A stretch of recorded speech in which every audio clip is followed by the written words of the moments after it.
Meus irmãos e minhas irmãs, paz e bem. Com a solenidade de hoje nós concluímos o tempo pascal.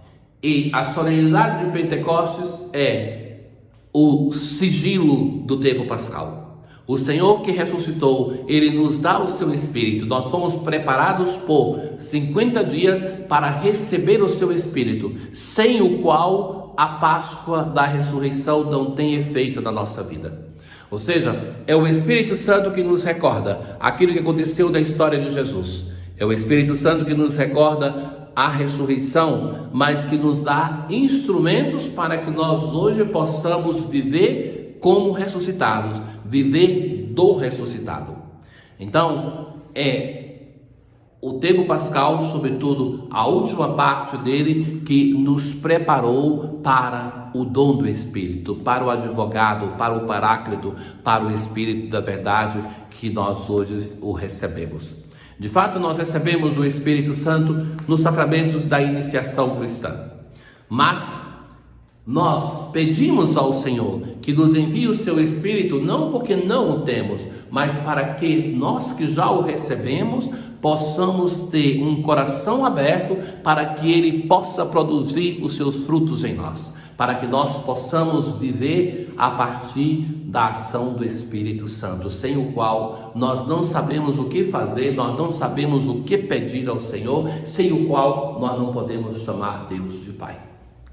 A primeira leitura de hoje narra aquele Pentecostes que aconteceu com os apóstolos. Por que digo aquele Pentecostes que aconteceu com os apóstolos? Porque nos Atos dos Apóstolos nós encontramos a narração de outros Pentecostes. O que era Pentecostes? Essa festa já existia em Israel. Era a festa do dom da palavra. O povo de Israel se alegrava porque recebeu o dom precioso, que é a palavra de Deus, que outros povos não receberam. Então, os cristãos, eles viram essas festas sendo do antigo Israel mudarem de sentido e serem levadas à plenitude. Por exemplo, Deus tirou o seu povo da escravidão do Egito. Esta é a Páscoa de Israel. Mas esse povo ainda não foi libertado da morte e do pecado. Então, Deus, na Páscoa da ressurreição, liberta o seu filho da morte. Esse filho vence a morte e o pecado. Então, a Páscoa adquire para nós um novo significado. E assim também é a festa de Pentecostes, a grande festa que acontecia no templo. Então, naquela ocasião, se celebrava o dom da palavra de Deus. E qual era a constatação que já encontramos no Antigo Testamento e que se vê? É que eles tinham uma palavra eficaz, uma lei, os mandamentos de Deus, que eram bons, mas não tinham força de praticar. Então a festa de Pentecostes é a força que recebemos do alto para praticar essa palavra. Sem o Espírito Santo nós não vivemos a palavra de Deus. Então ali no Novo Testamento é o Espírito Santo que é concedido à igreja. É um momento importante da fundação da igreja. Eu digo um momento porque dizer que Pentecostes é fundado, ou melhor, que a igreja é fundada em Pentecostes não é muito preciso. Lumen Gentium vai dizer assim, o documento do Concílio Vaticano II, que ao longo da história, Deus vai fundando a sua igreja. É o momento da criação, é o momento da constituição de um povo, isso é o Antigo Testamento. O momento da encarnação do Verbo, do Filho de Deus, a cabeça da igreja. O momento do envio dos apóstolos, o momento da ascensão, que começa o tempo da igreja. Mas Pentecostes nós temos um momento determinante, que a igreja recebe a força do Espírito para sair do esconderijo do cenáculo e partir em missão. Os apóstolos não tinham a coragem até esse momento. Então é este dom do Espírito Santo que coroa o tempo da igreja para que nós possamos prolongar a história do ressuscitado no mundo. A narração que encontramos nos Atos dos Apóstolos nos fala de uma grande manifestação para chamar a atenção mesmo, uma grande manifestação da natureza.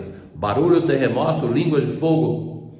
Então, todos ficaram cheios do Espírito Santo e começaram a falar em outras línguas. E ali estavam em Jerusalém pessoas de todas as nações, e essas nações são elencadas: partos, medos, elamitas, habitantes da Mesopotâmia, da Judéia e da Capadócia, do Ponto e da Ásia, da Frígia e da Panfilha, do Egito e da parte da Líbia, próxima de Cirene. Também romanos que aqui residem, judeus e prosélitos, cretenses e árabes. Todos nós os escutamos anunciar as maravilhas de Deus na nossa própria língua. Pentecostes é a festa da unidade da igreja, independentemente da cultura. Podemos nos entender. Essa é uma mensagem muito bela para o mundo de hoje. Um mundo que se divide, até pessoas que falam a mesma língua. Curioso, né? Até pessoas que falam a mesma língua são tão divididas no mundo de hoje.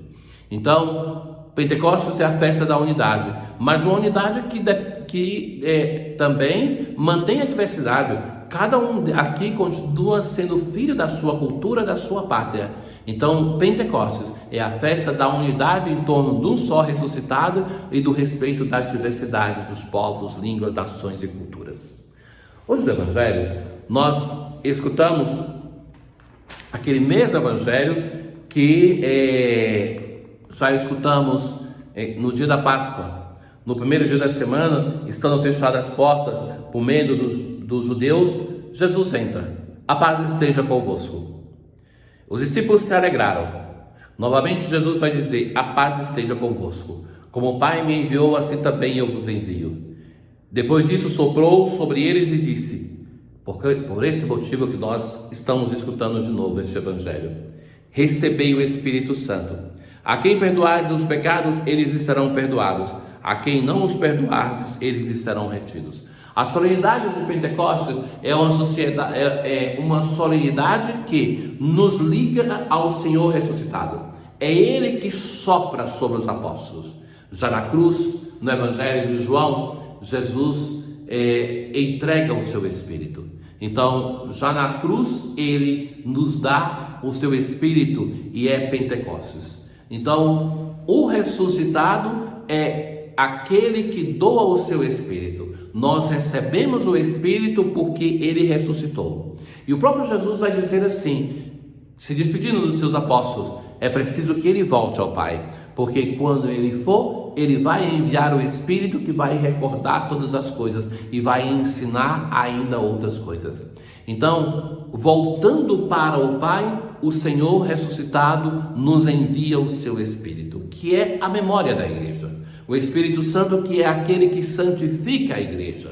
Sem o Espírito de Deus, nós somos apenas uma instituição sem vida. É o Espírito Santo que dá vida a este corpo, que sem ele é apenas um corpo. Mas é o Espírito Santo que dá vida, que santifica. Mas é ligado também muito ao Espírito Santo a capacidade de vencer o pecado.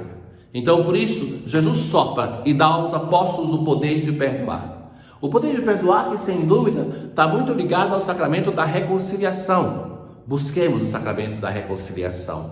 O modo que os batizados têm para ser perdoados dos pecados graves e mortais, então os pecados já depois do batismo, por excelência, ou seja, o sacramento comum na nossa vida é o sacramento da reconciliação. Mas não se vence o pecado somente no sacramento da reconciliação. Nós somos chamados a vencer o pecado em cada momento, em cada circunstância da nossa vida. Então, é o momento de nós nos deixarmos santificar, deixar que o Espírito Santo haja em nós. O Espírito Santo deve agir em todos os membros da igreja. E ele age fundamentalmente através da hierarquia da igreja.